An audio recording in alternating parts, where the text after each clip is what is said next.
From SF Land, this is Dorking Out, a podcast for people who love to dork out about movies, TV, and everything pop culture.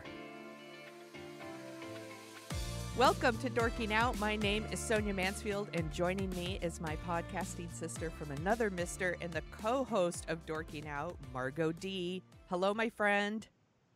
Hello, my friend. But wait, there's more. Also joining us is our podcasting brother from another mother, Adam Riske from F This Movie. Hello, friend. Hi, how are you both? Good. We are good. Thanks for coming back on. My pleasure. Thanks for having me back on.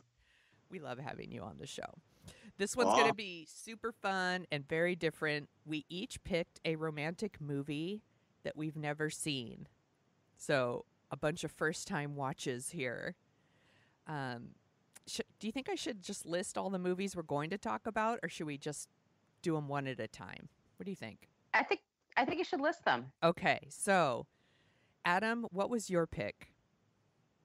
So I picked the romantic comedy from 1996, One Fine Day, with Michelle Pfeiffer and George Clooney. Good one. And Margo, what did you pick? I picked The Lake House, starring Keanu Reeves, Sandra Bullock, from 2006, and the director is Alejandro Agresti. Ooh. And I picked... I can't even I had never seen The Notebook from 2004, starring Ryan Gosling and Rachel McAdams, directed by Nick Cassavetes. And, well, we'll just talk about that. Maybe we should start with One Fine Day. All right. Yeah, let's do that. I did want to say that what these movies have in common, everybody is super beautiful in all three of these movies. Yeah, it's definitely the case of three couples where it's like you don't know who's the luckier one. That's a very good way of putting it. But both of your picks were about like adults falling in love, which I really appreciated. And my pick was about like young, dumb people. But good job on picking adults, you guys.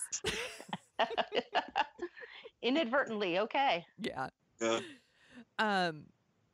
Let's see. So, Adam, you had never seen One Fine Day. Margo, had you seen it before? I've seen it many times. I love George Clooney, and the 90s were very Clooney for me. So, yeah, I saw it, of course. This was very George Clooney. Like, he's got that, like, Caesar haircut. Oh, that the was whole like, thing. Yeah, he's very, very The handsome. head nod, Mm-hmm. head nod, Yeah. head nod, head nod. Yeah, this was big in his, like, head and neck acting phase. I was a sucker for it. I was totally fine. I watched Totally. ER for years yeah. because of him. I've seen a lot of bad movies because of him. Damn it, He Clooney. invented, like, the bobblehead, probably. Yeah. He never existed before. I know, he lives off that bobblehead money now. That's why he hardly does movies anymore. He's just living off that like sweet, sweet bobblehead money. You think And the that Peacemaker coffee. was about the Peacemaker? It was about getting that sweet bobble money. It's so funny. He sells coffee now. He sells the like coffee machine or something. Do you see those commercials Yeah, I've seen with them. him and Yeah. Danny DeVito? It's so bizarre. So Did weird. you ever hear I don't know if it's like even a myth or if it's just the truth, but the reason why he does those Nespresso coffee ads? I don't know this. To fund like a satellite to basically monitor like human rights violations. What? Wow. What? Yeah. Yeah. Wow. Yeah, it's like this big like philanthropic thing, and that's why he does it. He puts almost all or all of the money towards this satellite that he runs. Well, you know what? That's good then. Yeah. Wow. He's a righteous person. He Mhm. is. I hope there's bobbleheads for all of his movies. There should be. I know. Yeah. I would like a Solaris bobblehead, please. I want a perfect storm bobblehead where his bobblehead is trying to get the water out of his ears. I want the Leatherhead bobblehead. He has that bobblehead as he runs with the football. That's amazing. What a good night and good luck bobblehead. Let's just name all of his I movies. know. Oh, you know who else is in this movie? Michelle Pfeiffer. Who's Yeah. gorgeous. So gorgeous. Yeah. It's weird to see her in a romance where she and the male lead are age appropriate for one another. Yeah. Valid. Because her big thing was, like throughout the late 80s and like the 90s, she would always be paired with like Robert Redford or Harrison Ford or Jack Nicholson, who were much her senior. Or Al Pacino. Or Al Pacino twice. That's right. Mm-hmm. So should I talk about like the plot of One Fine Day? Yes, please. All right. So it's pretty simple, which is kind of nice. And one of the things that's also nice about it is their interpersonal conflict makes sense because it's over one fine day. It's not like something stretched out. So there would be natural misunderstandings and conflicts and things like that. But basically, they're two workaholic single parents. He's a newspaper reporter, much in the same vein of like a Cary Grant and His Girl Friday, and she's an architect or a city planner or some sort. And both of their kids go to school together. They have they're in charge of them for the day while their respective spouses are off doing other things, and then they need to get the kids to this field trip. They're both late, and then the rest of the day is them splitting up the kids so that they're able to do their work responsibilities, and then they keep bumping into each other to trade kids and to allow each other to go to their work things. And then of course they have movie fights and they have movie and mishaps like marbles up noses and where did you leave my daughter and things. And everybody, every woman naturally in the movie loves George Clooney. It makes total sense. He's like in super suave, charming mode.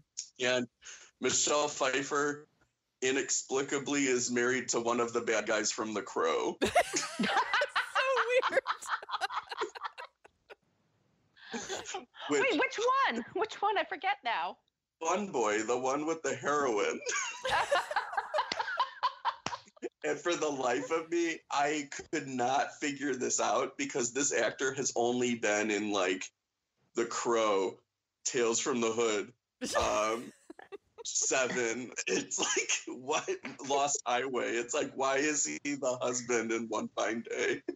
Because we're supposed to think her husband's a bad guy. He clearly is.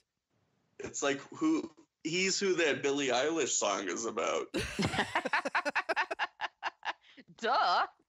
It's so weird. Yeah, you don't believe for 1 second that she would be married to that guy, but that's okay. It stretches, yeah. Between that and her running around New York in heels, those are the two most unbelievable things in the movie. Yeah. I do like the part where she has the purse full of stuff that like helps them put two children's costumes together. And I'm just like, oh, she just has one of those bags that has like extra children's / woman's dinosaur shirt in it. Things like that. I actually wrote in my notes that that's one of the things the movie gets right. Moms have these huge, I'm a mom, we have huge mom purses, and it is filled with random shit. I have all kinds of shit in my bag and one of it could be there's like a shirt in there that's like a Calvin shirt, and that's my son, and cars, goldfish crackers, like Kleenex, handy wipes, whatever. Like mom purses are definitely a thing. I know this. Just if you're in an office and you're not feeling well, look for the mom. Because they know all the illnesses, they know everything to check for, and they've got crap in their purse for everything. Yes. They've got migraine pain or an extra tampon or whatever the hell you need. Like the moms will take care of it. Band-Aids. Band-Aids. Yes, that should have been a better thing to mention than tampons. But anyway. Calvin hardly ever needs a tampon, but I have one just in case. Well, for nosebleeds, they're the best thing. Just saying. Anyway. This is one of those movies where they cast it almost too well because then it presents like these other romantic movie complications that I don't know if the movie intends. Like, I'll give you an example, and then I'll tell you the one for One Fine Day. All right, so like in the movie Die Hard 2, Bruce Willis has to save Bonnie Bedelia because she's on one of the airplanes that the bad guys have taken control of. However, there's like a scene halfway through the movie where this like Hertz rent-a-car woman is trying to pick up Bruce Willis, and you're just like, I don't know, I kind of want them to like hook up. And then like, he's like, I'm not gonna ma'am. save my wife after all. yeah, yeah, and then he has that great line. He's like, just the facts, ma'am. Right, exactly. And I'm just like, I want you to run off with, she was hot to trot. Go for it. But like, they have that same character in One Fine Day with Amanda Peet, and I don't know, maybe it's just personal preference, but Amanda Peet's pretty cute in this movie. She's always cute. I know, but That's I mean, true. it's just like, it's easy to forget about Pfeiffer when Amanda Peet is like the FedEx lady from Die Hard 2 in this.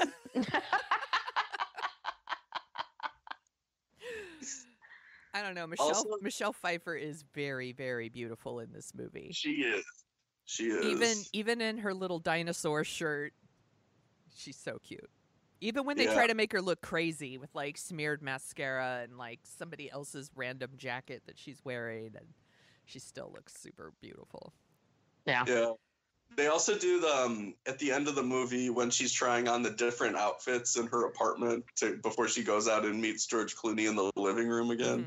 Mm-hmm. I always love that type of montage in a romantic comedy because then in your head it's like, oh, pick that outfit. She still It's like picked an every outfit that different- I was like, that's a weird choice. She's wearing a turtleneck. Yeah. You don't wear a Yeah, turtleneck to a makeout session. Especially not at like 10 o'clock at night. Mm-mm. I don't know, but whatever works for her. Yeah. I was talking to our friend Patrick from F This Movie at one point when I was watching One Fine Day, and the way I described the movie affectionately was that it's like it's reverse engineered from its HBO First Look. Do you remember those? Yes. I absolutely my remember God. those. God. I used to be obsessed with those, and like this totally is like, it's like two beautiful people, New York City, romantic comedy, 20th Century Fox, holiday release. What could go wrong? They don't really have any huge obstacles from being together other than time, I guess. Yeah, Because yeah, they're just that's the running thing. around. Yeah, they just got to get to know each other. The only thing that I didn't really care for with this movie was, for as kind of affable as it is, like its premise, like you said, it's not like any type of like big complications. It should feel like a little bit like zippier. It should feel like His Girl Friday energy, but for some reason it has kind of a more like casual vibe to it. Yeah. I could see that. I kind of wish that he wasn't doing like the big story that involves like a crazy press conference and like just he has a big story to write or something. It didn't have to be this whole thing that, I don't know. That part wasn't my fave. But I've seen this movie quite a few times. I think it's very easy to watch. And it's one of those movies that I used to watch because, like Margo, George, it was like peak Clooney head bobble. Yeah. I had to watch it, and now I watch it, and I'm like, I can relate to a lot of it, and I appreciate when just the things like Michelle Pfeiffer's a single mom in it. I'm not a single mom, but my husband travels a lot, and how you have to like manage every second of your time just to get shit done. And she's doing that, like working after the kid goes to bed, and like she's microwaving the food, and just how she manages her time. And there's like a schedule. I'm very much like that when my husband travels. I can relate to that. Also, my husband is basically George Clooney. He is.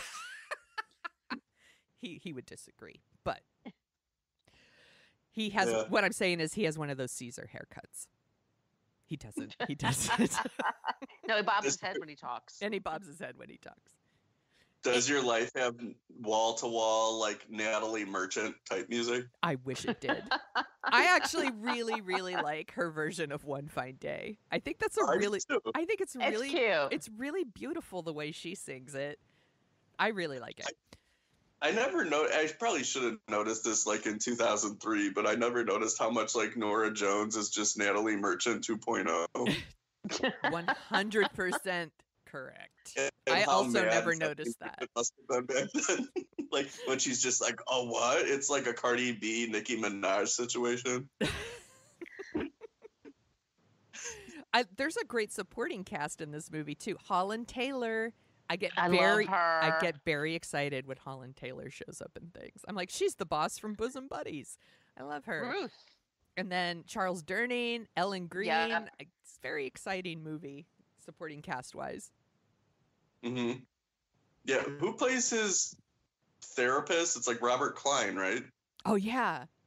Yeah. There's all kinds of little surprises in this movie. Yeah. Sheila Kelly. She was on LA Law, and then she had my friend worked with her. She had a book about stripping. Like she's one of the first women to bring out stripper poles in bedrooms, like famous people. And my friend worked on her book, and she did these stripping lessons all across the country. I'm sorry, I'm cracking up now remembering all this. Like hell of a legacy that she has. Thanks for the strip dancing classes. Yes. Yay. She made a fortune doing it. Did you think that George Clooney and Michelle Pfeiffer had good chemistry? I liked watching them make out, but like visually, that's pleasing. But at the same time, kind of like, nah. No. Yeah, I was kind of in the same boat. Like, yeah, I was kind of in the same boat. It was like they should, but then it just never feels like they do. I don't know. Maybe they're both too good looking.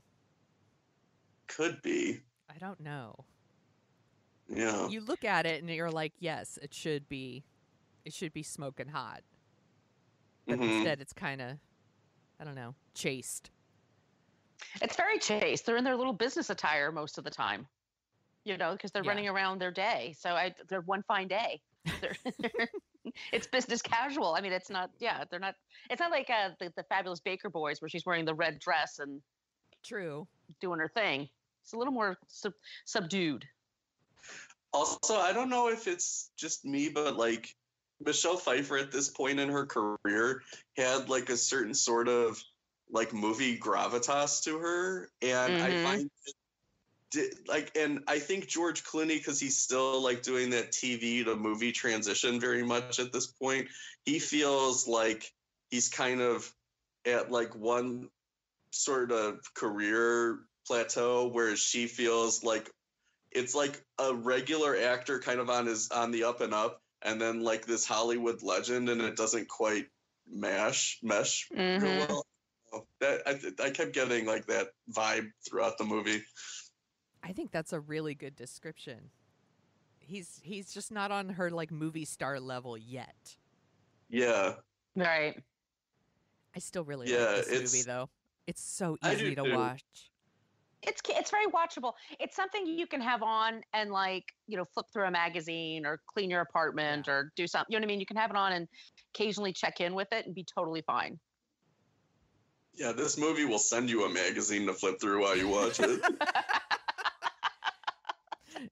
It'll be an Us magazine. Bring it back to the 90s, yes, or Sassy or something like that. Things that don't exist anymore. Adam, Like you texted me while you were watching it, and you said that you could have directed it better. So then I went and looked up who the director was, and it's someone named Michael Hoffman, and I didn't recognize his name, but he also did Soap Dish, and Soap Dish is really funny. I love Soap Dish. Really good. I couldn't have made Soap Dish. I could have made One Fine Day, I think. You 100% could make One Fine Day. It just involves setting up the camera. Pretty much. And pick a location in New York. Yeah, it's like riff, George, riff. Oh, I really liked watching this one, actually. Yeah, it was so easy. It was my second favorite of the three. Yes. I think we might have. Easy second favorite, yeah. I think we all had the same favorite. Should we save the favorite for last and go into the probably our least favorite? Yeah. That might be a nice thing to do, yeah. Okay, so we'll end on a high note. So I assume everyone's least favorite was The Notebook. Yes. Yeah. Sorry. I am so My body's rejecting it right now. I'm really, really sorry, you guys. Everybody needs to see The Notebook. Everyone loves this movie. Like younger people love this movie. Although Adam, you're younger than us and you don't seem to love it, but I liked it the first time I saw it. This was the second time. I saw it when it first came on DVD, so that was probably 2004.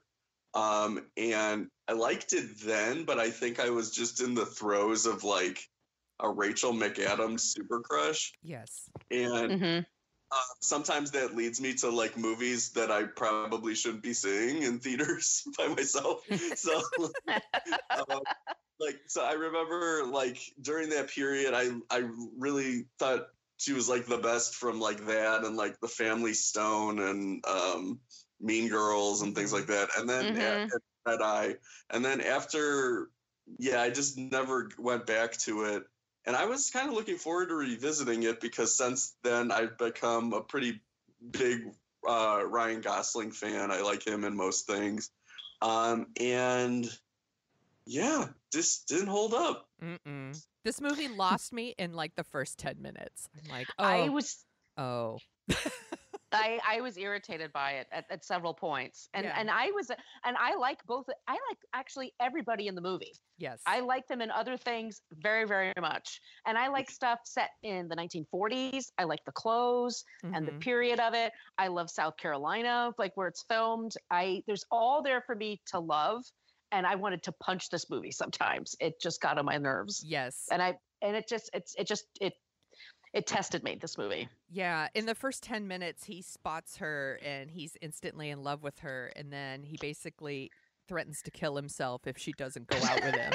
On the Ferris wheel? On the Ferris wheel. And I was like, what the fuck are you doing? And I'm like, I don't think I understand this movie. And then he kind of tricks her into a date where like she goes to the movies with a friend and he joins them. And then I don't know, then they like have a date by lying in the middle of the street and looking at a traffic light and almost get run over. And I was like, what the fuck is going on in this movie?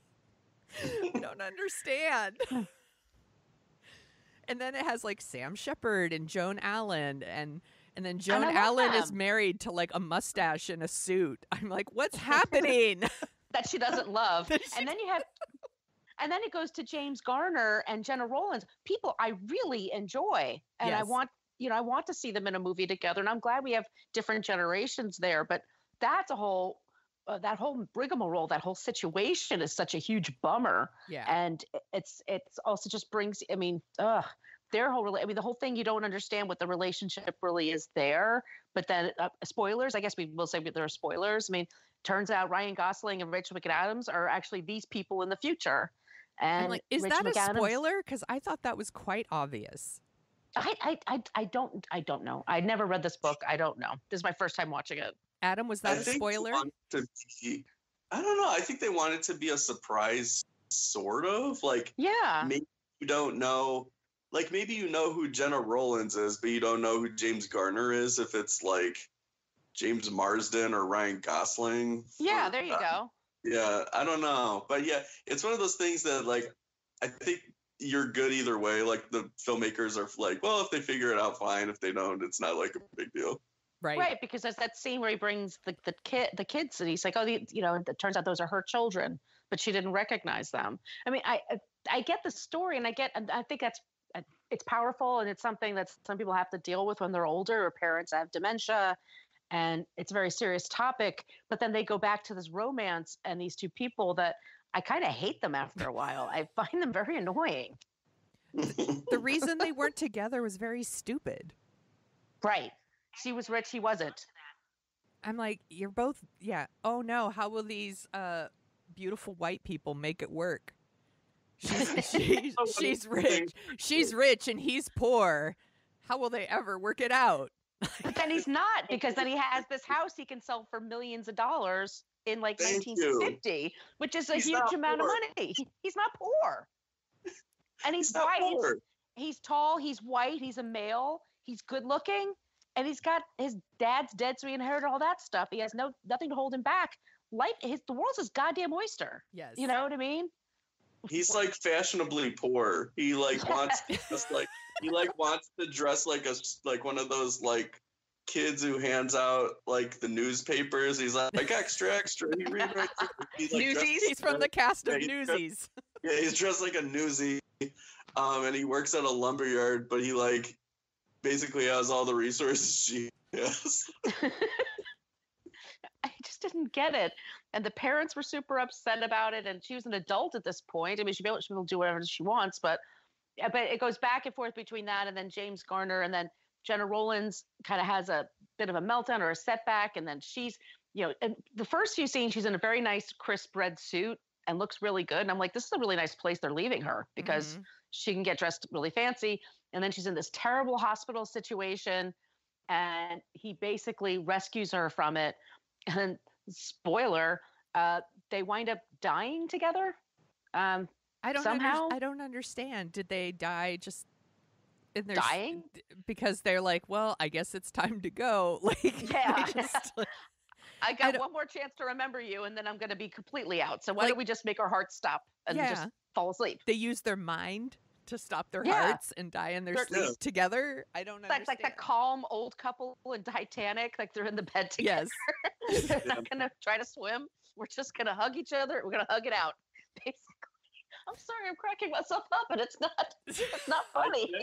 I get like why they chose to have them die together in bed, because it's like this poetic ending and stuff. Sure. Whereas in real life, it's just like, all right, well, I guess we'll do this later today. Yeah. Well, and that poor nurse who's like, I'm gonna get some coffee, wink. Don't go back there, wink. And then comes back and they're both dead. Now she's fucked up for life. She's like, if only I hadn't gone for that coffee. She just has a hell of a lot to explain to her bosses. I know, she just lost her job. Yeah. I bet on all like the feedback cards from the other people in the nursing home, they're like, the orderlies only take care of 2 people around here. They set up these elaborate Shutter Island fantasy games for them. Okay, so speaking Whereas of that, I asked for a blueberry muffin 40 minutes ago. I don't understand why they're lying to Jenna Rollins about who she is. Like the nurse says they're his kids, not hers. And I'm like, but they are hers? I think they're worried about upsetting her.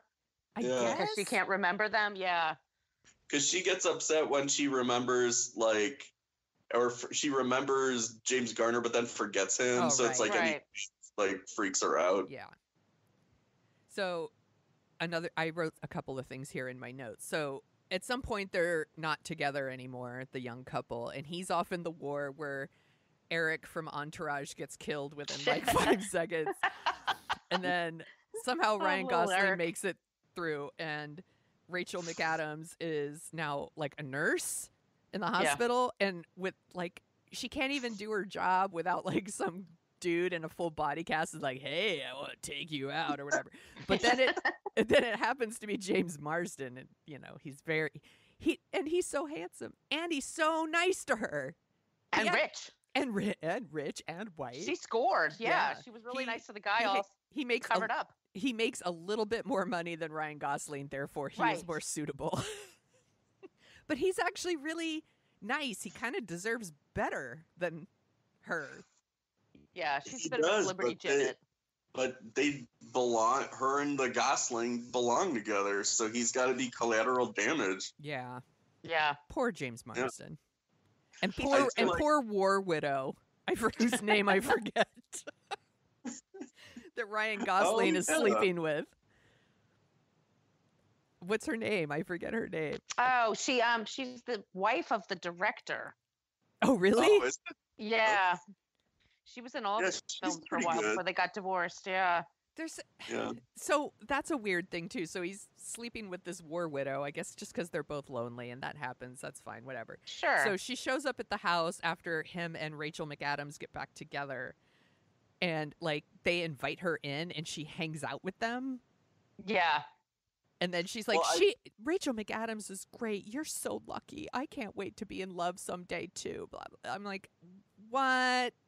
That would lets him off not the hook. happen. Yeah. Was Rachel McAdams' point of view in that scene that that the war widow didn't know about them, or was it, and she was just like pretending, or was it like, oh geez, this is an awkward situation, guess I'll make the best of it? I think it's the second one. Okay, yeah, I couldn't tell. I don't know. But yeah, you're right. It is confusing. That scene was super weird and would not Yeah. happen. Also, okay, so before that, sorry, I'm all over the place. There's the very famous scene where they're out on the boat and it starts raining and they just start laughing, and I want to know what they're laughing about. Any ideas? They just start 'Cause they know it's raining. Ah, it's so funny.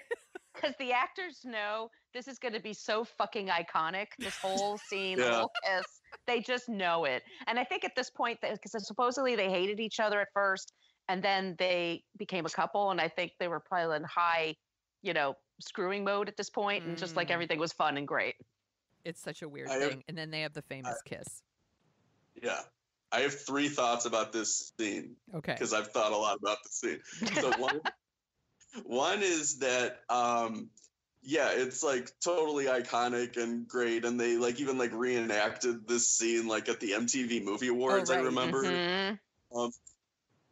2 is like, this scene was so iconic that I in a real relationship I had, me and this woman I was dating, like, were about to break up. We were like fighting a lot, and then I drove over to her house, and she was standing outside in the rain waiting for me, and then she expected me to like kiss her and stuff like in the rain, and then when I saw her I was like, what are you doing, get in the house. You blew it. And then she told me it would have been cooler if I did that. I'm like, that's what you were concerned with at this present moment?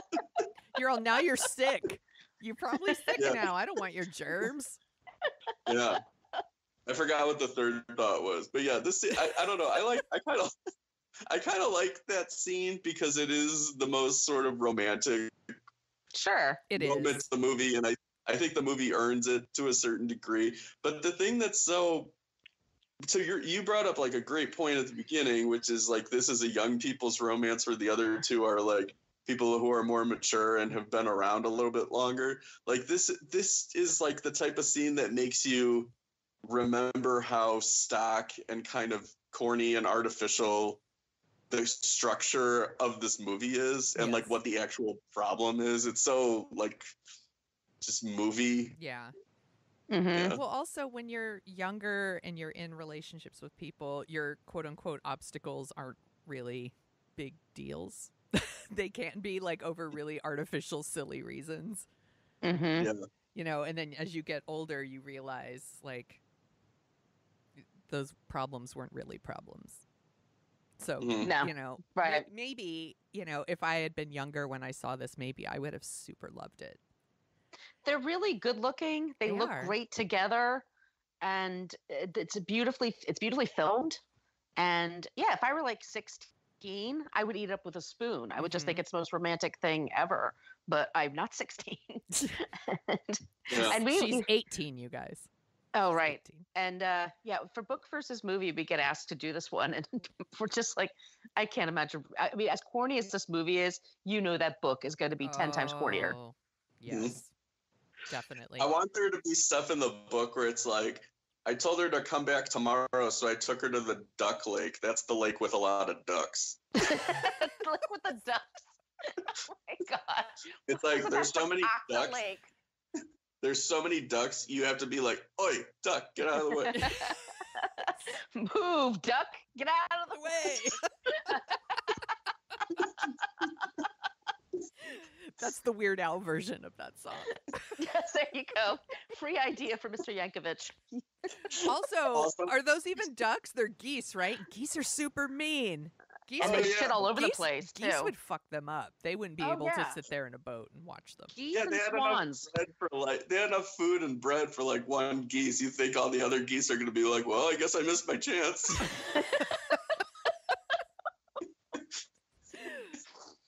Oh my gosh, this movie.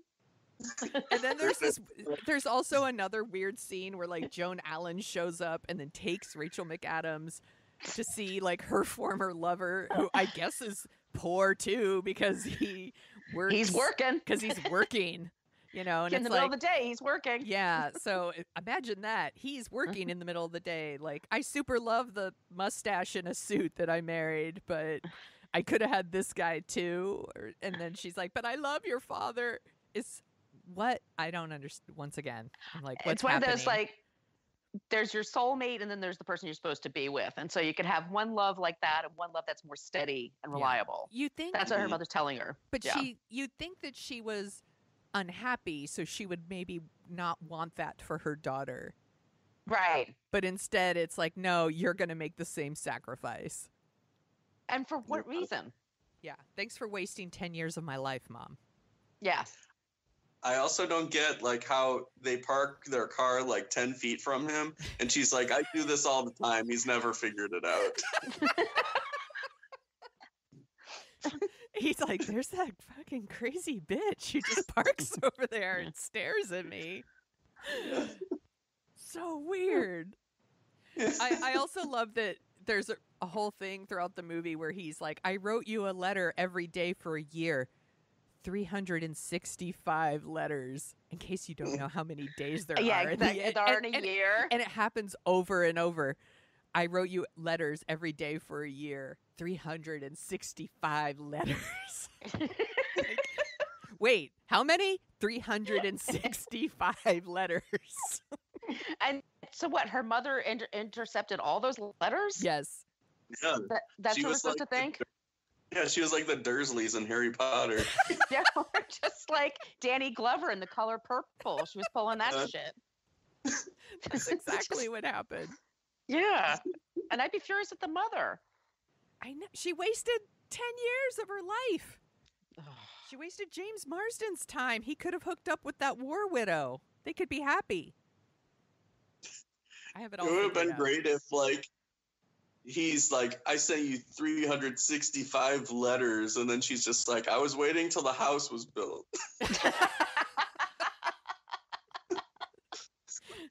Now you're rich. Now we can make this happen. Now we can finally do it. Oh my gosh. Anyway, I'm glad I watched it, I guess, but I will never go back to this one again. No, I'm done. I have not read any Nicholas Sparks. Have you guys read any Nicholas Sparks movies? No. Or books, I mean, No. sorry. Like, you haven't read Message in a Bottle, Adam? Full disclosure, that's one of my unseen Costners even. You know what? I Oh. think I have not seen that one either. It's pretty good. It's not perfect. It has Paul Newman, and who am I thinking of? That's the love interest. It's Robin Wright, right? Thank you. She's always great. Yeah. And they have good chemistry. It's a good use of Chicago because she's based in Chicago. Oh, and also South Carolina because once again, South Carolina comes into it. Kevin Costner's based there. It's got some problems with it, but it's a lot better than this in The Okay. Notebook. I will watch that one then. Because I am a Costner completist. I have to get through them. And I know Adam does too. So we should watch it at the same time, Adam, while we're on the phone. That sounds good. Oh, I'll take a gummy We'll all take a gummy. It'll be like a message and over. synchronize it. Yeah. Synchronize at the same time, and we'll tweet. Yeah, It's our own F This Movie Fest. Yes, there we go. that sounds great. Yes. So let's talk about the one that we all like the most. All right, let's get into The Lake House. This was your pick, Margo. I can't believe I've never seen this movie because if there's ever a movie that's been engineered to appeal to me because it has time travel, Sandra Bullock, Keanu Reeves, and Christopher Plummer, and there's a cute dog, Mm-hmm. and it has all these elements there, and it has the thing. I actually really love it when people don't meet each other and then they do at the very end. And then there's the chemistry. I kind of love that kind of a storyline too. And I watched this last week and I found it stupid enjoyable. I super, super loved it. I hadn't seen it since the theater, and I remember seeing it and liking it, and I liked it way more this time. I think Keanu Reeves and Sandra Bullock have like a really awesome chemistry. So like when they're together, I'm like, oh, they love each other. Like I just really like this movie. It's very romantic. It doesn't make any sense. I don't know if I understand it. I don't know but what I the really rules like are. watching it. Yeah, I don't know what the rules are, but they have this mailbox, and he's in 2004 and she's in 2006, and that's how they exchange the letters to each other. And so, but like I said, sometimes I don't understand Chicago. I don't understand the layout of it. So, Adam, you could probably speak time better. travel. Yeah. I don't know. I don't know if I had a quantum leap everything, because I'm trying to figure out like what's there and what isn't there. But and then there's Dylan Walsh that she's dating for a while. I love Dylan Walsh. He's good in this movie. He plays such a putz in this movie, though. He usually does. That's He's true. in a movie, by the way, called Betsy's Wedding. That is so cute, and he's really good in that too. I don't know. I don't know what to tell you guys. I just found it very watchable. I super loved the locations. I liked the lake house. I wanted to be in the lake house. I wanted them to be together. And I just sort of, I don't know. What are your thoughts? What do you think, Adam? Yeah, no, I had like the exact same experience that you did, Sonia, where I saw it when it was on DVD and I liked it. And this was my first time seeing it in probably like almost 15 years. And I liked it like way, way more this time. It's so like atypical of like really any movie that you ever see, because it's just a romance. It's not like a romantic comedy or like a romantic action movie or something. There's no like other. It's just a romance. And the problems are, when I read that this was like a remake of I think it was like a Japanese or a Korean movie, I'm like, oh, that makes sense, because it has that tempo to it. It's very like sedate, and the problems are like kind of, there's like a mystic element to it or an otherworldly element to it, but they don't ever really like call that much attention to it. Like it's sort of just accepted. Yeah, it's never explained. No. Why it happens, and when either of them seem to tell people about it, people seem very accepting of the idea that they have this time-traveling mailbox. Like her mother's like, yeah, sure, that happens. Of course. Yeah. Of course you're trading letters with someone from 2 years ago. Yeah. Yeah, and like Keanu Reeves tells his brother, he's like, you're going to think I'm nuts. I'm corresponding with this woman from 2 years in the future. And then he's just like, go get her, champ. Which is the appropriate response, by the way. Yeah. But honestly, I'm fine with that response, because then it saves us like the 2 or 3 scenes where we have to listen to them convince people, which I just hate. Right. I hate listening or even watching that part. So that's fine. Just skip that part. We get it. Who do you think had it worse, Dylan Walsh in this movie or James Marsden in The Notebook? James Marsden, because Dylan Walsh is a jerk. I mean, he'll find somebody else quickly. James Marsden had everything going for him and still got picked over for somebody else, the suicidal maniac that she picked instead. Yeah, Dylan Walsh never seems to notice that she's just not that into him. No. Like, she made out with somebody else at a party that he threw for her birthday with all of his friends. And he's like, it's Keanu Reeves, and she kind of like has the answer, like, look, I just kissed him. I didn't do anything else. He was just somebody I met at a party. Like, no, it was your birthday party. Your boyfriend threw for you, and you made out with someone like a total stranger. But he's not a total stranger. He was, he was trying to connect with her. That's right. But we say we're spoiling. I mean, in Sandra Bullock in the future, he's hit by a truck in front of the hospital and killed. And so they have that element in there that you're trying to prevent that from happening, him getting hit by the truck, so they can actually be together. So then my question to you guys is, she shows up at the house, he didn't get hit by the truck. Do you think they're still together? Yes. Yeah. Yeah. Me too. Yeah. They're in love. I like the scene that you were mentioning with the birthday party a lot because obviously like they're trying to show that this is kind of influenced by is it Persuasion? That was the book that they were talking about. Mm-hmm. Yes. Yeah. Got similar like kind of a structure. But I do like when she explains it and then he's like, why do you like that? That sounds terrible. Because a dumber movie, he would just sit there and be like, oh, wow. But like in this, it's like, no, this is what two real people would say to each other. Like one would be like, what? That doesn't sound good the way that you're explaining it.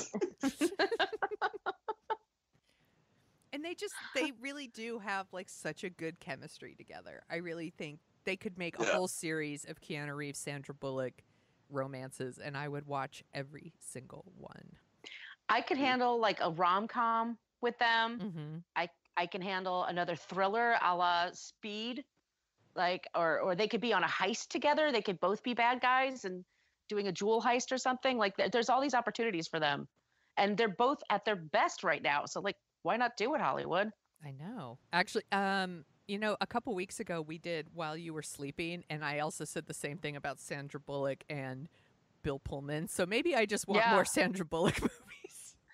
Yeah, she really is always winning. You know, she's always she's watchable. You root for her. You can just tell she's a kind person, and she's a good person. And she's so pretty. Those cheekbones, oh my God, and that silky hair. Like, I just love her. I just think she's awesome. Let's put her in John Wick 4. There you go. Why not? Yes. Yeah. I would watch the shit out of that. Yeah.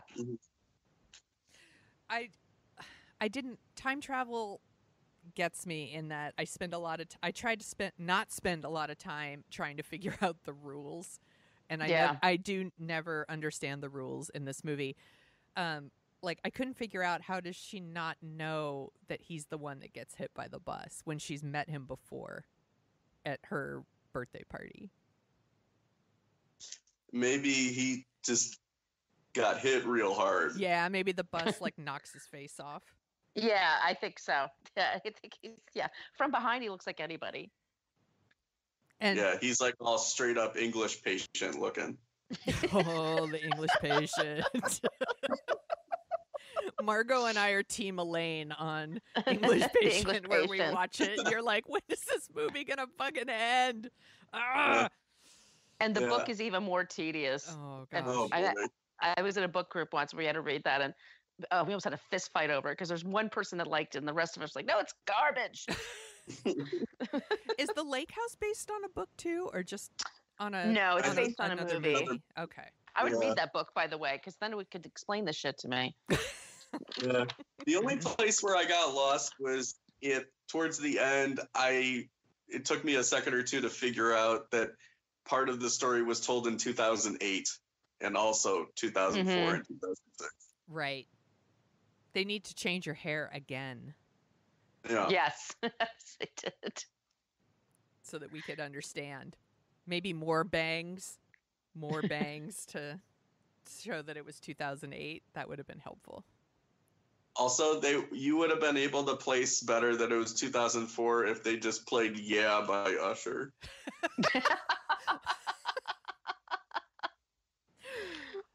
I would love that. I love that song. It's awesome. Yeah. And then also, if he's an architect, why didn't he just try to make the mailbox bigger and climb through it? That's actually a really good point. just to add to it, that's all he had to do. Yeah, I was kind of surprised because do they send other stuff besides the mail through the mailbox? Don't they send like a book or something at some point? No, the book falls out of her hands, and then it's like at the train station, and then he gets it there. Yeah. Yeah, why didn't they try to put more stuff through the mailbox? Flowers, candy, pictures. Yeah. Yeah. Mm-hmm. Video. Pictures would have been nice. Yeah, video. Just stick your arm in there and just like hold it in place and then see if you can see it. I totally be into that movie. It's like Bill and Ted's though. That's like the phone booth. Like they turned that mailbox into the phone booth. That God, bring Alex Winter in. Oh, that would have been great. Okay, so he did a mailbox. He did a phone booth. What other type of like communication service could he do now as a time travel giver? Like email? Yeah, email. Maybe he could just go into like a Verizon store. Yeah. I don't know. I do like the idea of it turning into a Bill and Ted movie, though. They get in the mailbox together. They get Lincoln. I'd like to think that in about 20 years, movies are so shitty that like we're sitting around being like, oh, and then they met in the Verizon store.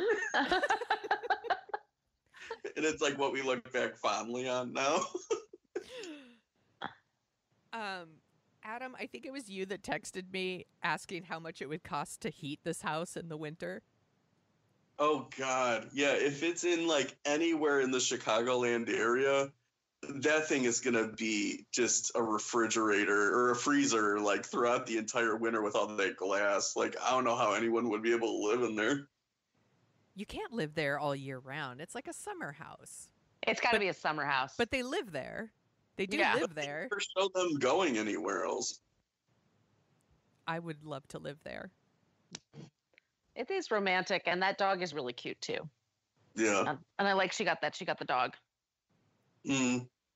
So it's a nice little way to bridge them together. Is it a magic dog? Is the dog all the dogs reason are magic? That's true. You're right, That's Margo. totally a magic dog. Is that why there's time travel? Because is it the dog? I mean, the dog knows when to run off and how to find them, and it plays chess. It's a magic dog. It's a magic dog. We figured it out finally. I knew it. I knew if we all three got together and talked about it, we could figure it out, and it's a magic dog. You're welcome, everybody. We solved the lake house. I bet people didn't know it was a puzzle. It actually reminded me of a movie I watched a couple years ago. It was an anime movie called Your Name. Did either of you guys see that one? No. I walked out of it in theaters. You didn't like it? I'm terrible with anime. I've tried so many times, and I just can't. I just don't have that part of my brain. That I can understand. It is a very stylized thing, and if you can't get into it, then... Yeah, I but needed the story to see is the very dubbed similar. version. I needed to see the dubbed version because I wanted to keep up with the subtitles and like appreciate the animation, and I couldn't do both at the same time. It's a really, really, really good movie. I've watched it a few times, and it's very Lake House-esque. Yeah. So I highly recommend. Do you think this? Go ahead. Oh, sorry. No, you go.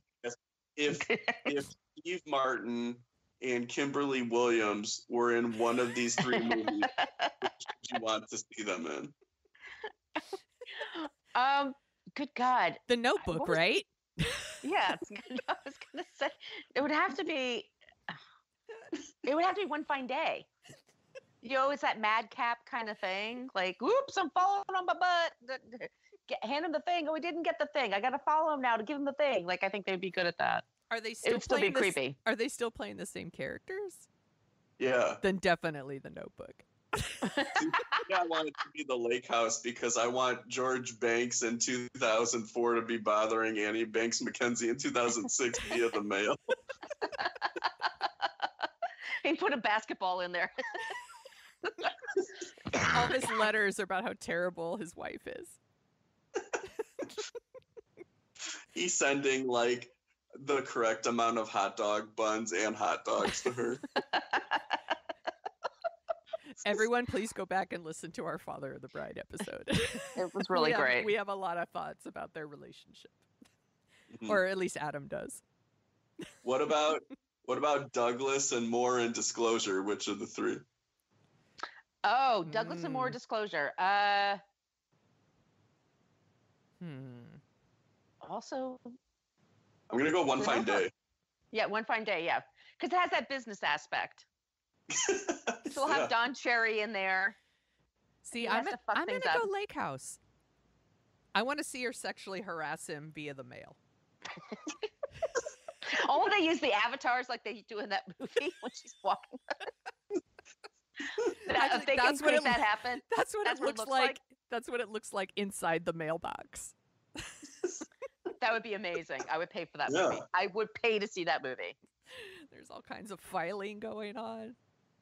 So cool. Don Cherry dressed up like Kurt Cobain with the wings and the halo.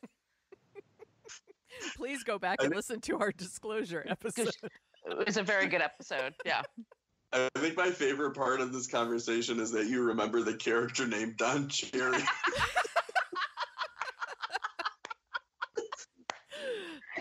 don't know why that name sticks out because I say his name like 4 or 5 times in that movie. And so that sticks with me. I can't remember the actor's name. You know the character name for like the 8th lead of Disclosure. And I don't know the actor's name. Yeah, that's right. I couldn't tell you Demi Moore's name.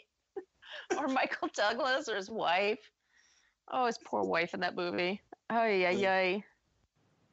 You're so funny. There's probably something really important you can't remember. I had to give it up. Don Cherry's there, and I had to give up like a phone number or something that could really be helpful. Yeah. Eventually, I'm going to show up, and I'm going to be reading you a notebook about our story, Margo. But you'll still remember that guy's name. What's the name? You're just always typing in Don Cherry as your internet password. Oh, God. Let's see Don Cherry trending on Twitter, please. Welcome to our Don Cherry podcast. Well, Adam and I, we bonded over him also because he's in our favorite episode, The Cosby Show, or my favorite episode anyway, which is when Vanessa gets the tickets ripped off from her by outside the Big Fun concert or? Big Fun with the Wretched. I hope you have big fun with the Wretched. Y'all can check that out because apparently Cosby's not a rapist anymore. And you can see those repeats, but those are very good episodes. I thought, isn't Big Fun the band in Heathers? Big Fun is also, no, that was, no, Heathers, that's not, something else. Oh, maybe it is. I don't know. Oh, God, you guys. We have to do that too. How come you don't have that memorized, Margo? Don Cherry and the band from Heathers. My brain is Swiss cheese. I have so many facts and things for all the shows that I work on. When I take something out, something goes in, and some things just kind of fall through the grate like a Don Cherry. It just stayed there. Big Fun is the band from Heathers. So check out my super memory. There you go. Martha Dump Truck. She had the t-shirt. That's right. I'm going to get a t-shirt of that now. I'll be adding that to my Amazon shopping list after this. Do we have anything else to say about these movies? I actually had fun watching them.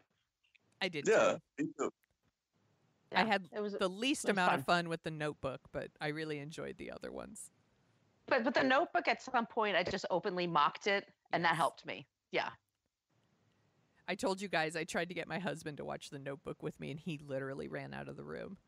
I was like, "Do you want to watch? I'm going to watch The Notebook tonight. It's my podcasting homework. You want to watch it?" And he actually said, "Run away, run away!" Like, damn it! I have to suffer alone. Next time, I'll take a gummy. Well, next time we have to synchronize it. We'll all take a gummy at the same time and watch a movie. I'm into it. Yeah. I think that'd be amazing. I had chocolate, and then I listened to Dark Side of the Moon and Stop Making Sense in their entireties, and then I watched The Notebook. Oh my God, that's a perfect evening. Almost. It was a good evening. And I had a lot of chips and salsa. Oh, nice. Man. Yeah. I just watched Stop Making Sense again. That is self-care. It is. Yeah. Yeah. I just watched Stop Making Sense again like a week ago. It's so good. It's so good, right? It's amazing. It's my favorite live concert movie. Yeah, mine too. I love Yeah. it. It's Yeah. also a workout video. Hmm. I'm Yeah. going to start watching it and working out. I'm going to start trying to mimic and dance like him. He does a lot of leg stuff. A lot of Yeah. leg stuff. This was super fun. I'm so glad we did this. Adam, I loved it. Thank you so much, Adam, for joining us. yeah, Oh, where thank can you both. people Yeah, find you? great. I'm on Twitter at Riske Adam, and I write and do podcasts on fthismovie.com. And everybody should be reading fthismovie.com. And Adam's one of my very favorite film writers. I love reading Adam's stuff. Thank So you. I good. appreciate it. Margo, where can people find you? On social media, I'm at Brooklyn Fitchick, and that's for Facebook, Twitter, and Instagram, though I'm mostly active on Twitter and Instagram. And my blog is brooklynfitchick.com. And you can find both of us also at What a Creep, where we talk about creeps. And it's really, really fun. I know it doesn't sound like fun, but it actually is. We have a Patreon page, and we're very active on Twitter at What a Creep. Or, I'm sorry, it's at Creep Pod, because some other creep had What a Creep and didn't use it, right, Margo? For 10 years. Yeah, creep. Creep. And you can find me at thesoniashow.com and The Sonia Show on Twitter, and Dorking Out at dorkingout.com, Dorking Out Show on Twitter, and sometimes on Facebook. And you could give us a review on Apple Podcasts. That would be super helpful. And this was super fun, you guys. Thanks for talking about all these romantic movies with me. They really put me in the mood. For what? For what exactly?